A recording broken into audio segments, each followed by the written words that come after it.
Good evening. Thank you for joining us. You are watching the 9 at Night, and I am Andrew Seeley. We begin with another change coming to the city of Uvalde. The acting city police chief on the day of the shooting at Robb Elementary is leaving that post. Lieutenant Mariano Pargas has officially retired from the force. Uvalde city officials confirmed Pargas was offered a retirement package today. This comes after CNN released a report earlier this week showing Pargas knew that children were still alive inside the classroom but did not act. A city council meeting was scheduled for Saturday to discuss his possible termination. It's important to note that Pargas was still and is still a county commissioner in Uvalde County, but he wasn't at yesterday's meeting. Tonight, we're learning yesterday's 5.7 magnitude earthquake in Pecos actually damaged a building here, more specifically the Robert Greene Historical Building at University Health. As of right now, no one can go in that building. It is closed and it's surrounded by a safety zone to keep people out.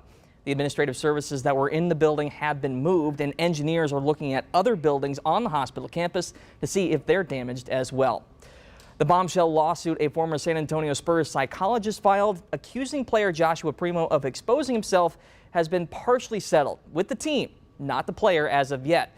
The lawsuit was asking for damages and punitive damages and was filed by attorney Tony Busby on behalf of Dr. Hillary Coffin. She accused Primo of inappropriate behavior and the NBA team for not doing anything about the issue before dismissing her. We don't have the precise details of that settlement. They have not yet been released. But Busby has released a relatively vague statement saying that all parties agreed to resolve this matter after the lawsuit was filed in Bexar County 2 weeks ago. Now, if you remember, the Spurs released Primo on October 28th. There was little to no explanation then, aside from a brief statement from Spurs Sports and Entertainment CEO R.C. Buford that said, in part, quote, "This decision will serve the best interests of the organization and Joshua." Then, after the lawsuit was filed, Buford added that, quote, "We disagree with the accuracy of facts, details, and timeline." As part of the lawsuit, Dr. Coffin said she first informed the Spurs of Primo's actions in January of 2022, 9 months before Primo was dismissed in October. Buford released another statement today providing a few more details. Here is part of it saying, quote, "The situation regarding Josh Primo is a matter we take seriously. Since learning of the allegations, we have taken and are taking measures to ensure that all parties involved are treated with dignity and respect. We know we owe that to Dr. Coffin, our players, our staff, and our community. As an organization, we are continuously evaluating and refining our process so they ultimately reflect the values and culture of who we aspire to be every day. To that end, we have decided to collaborate with Dr. Coffin and other experts in an effort to review and improve our workplace processes and procedures." And just to clarify again, from the information we have, Dr. Coffin has withdrawn her claims against the Spurs, not with Primo himself. Meanwhile, a man who drove off an elevated ramp, killing his passenger, is now being charged with murder. That crash just happened after 2:30 this morning on I-35 near the Frio Street exit. According to Bexar County Sheriff Javier Salazar, the 19-year-old driver, James Chancellor, was trying to get away from a deputy. The deputy says the man was going too slow, and when he attempted to pull him over, the driver sped up.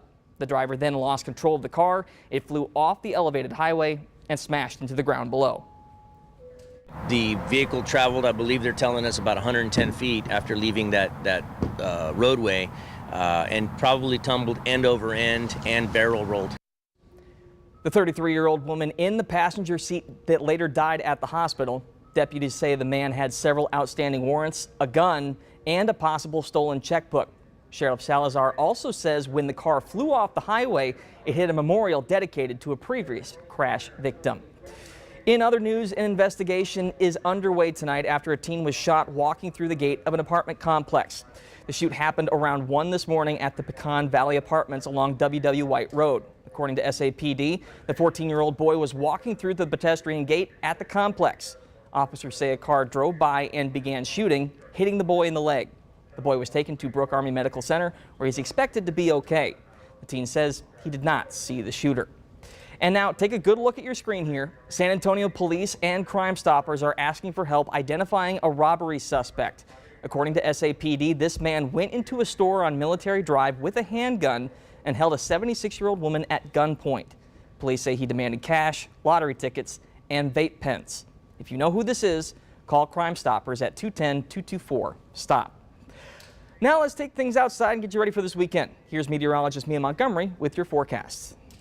After another cooler than average day Thursday, more chilly conditions in the works for our Friday before even cooler air arrives for the upcoming weekend. Wake up time Friday morning in the 40s here in the San Antonio area, some 30s possible, especially across portions of the hill country. A sprinkle or two not completely ruled out first thing tomorrow morning before we see increasing coverage of some scattered light showers possible by Friday afternoon and into the early evening. So a good idea to take the rain gear with you for any evening plans, just to be on the safe side, and of course bundle up because it still will be chilly with those temperatures climbing only really into the low 50s for Friday afternoon. Now as we head into the first half of the upcoming weekend, especially some energy moves across south central Texas, which means it is likely going to be a damp and chilly day across the region. About a 70% potential for some light rain to push across the area, especially Saturday morning and into the early afternoon.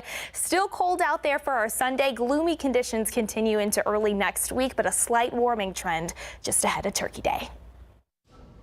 All right, you might want to check your fridge when you hear this. An H-E-B meat supplier is recalling 94,000 pounds of ground beef. That's right, Tyson Foods is recalling its 5 and 10 pound chubs of Hill Country Fair 73% ground beef, along with 5 pound chubs of H-E-B brand 80% ground chuck. The products may contain something it shouldn't, such as mirror-like material. The meat has a November 25th, 2022 freeze-by date. If you bought any of these products, you can return them to the store and get your money back. If you have any questions, call 1-800-432-3113. Meanwhile, some products that kids use for fun have been linked to at least 5 deaths, including an inflatable bounce house and a one-wheel skateboard. And those are just 2 examples of items currently under recall. 12 on your side's Marilyn Moritz breaks down what to look out for. Bounce house alert. A 4-year-old boy died playing in this inflatable. Now the Consumer Product Safety Commission is warning families to stop using the My Bouncer Little Castle. The boy's neck became strangled in the yellow hoop. Parents are urged to get rid of it now. Another warning to stop using the one-wheel, self-balancing electric skateboard.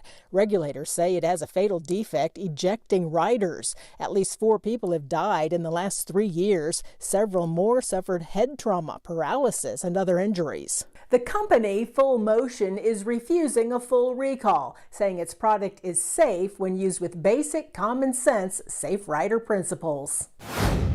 Generac is recalling more than 300,000 portable generators after 24 people had their fingers amputated. Fingers can get pinched in a handle when moving it. The recall is for various models of Generac and DM 6500 and 8,000 watt generators. The company will send the latest repair kit. And parent alert, 149,000 Mockingbird single to double strollers are recalled. The frame can break. Several children have been hurt. These were sold at Target and online. More info is on our website. Marilyn Moritz, KSAT 12 News. We do want you to stick around tonight. Coming up on the Nightbeat, we're talking about a serious drug. Fentanyl is definitely at epidemic proportions. As fentanyl use spreads across the country, we're taking a closer look at the effect to treat people suffering from addiction in rural communities. And renewed concerns from families in Bandera County as they wait for answers on the deaths of their loved ones, the questions they still have for the sheriff's office months later. That's coming up at 10. But before we go, here's some good news for new homeowners. Mortgage rates are down, and it comes as a series of economic reports indicate inflation may finally be easing up.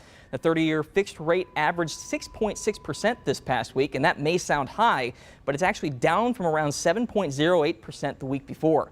According to Freddie Mac, this is the largest weekly drop since 1981. Despite more promising numbers, the Fed has said it does not expect to back off of raising rates until inflation gets closer to the desired target of 2%. So not quite a mortgage wonderland. And with that, we are out of time. The 9 at Night returns tomorrow. Stay warm. Have a great night.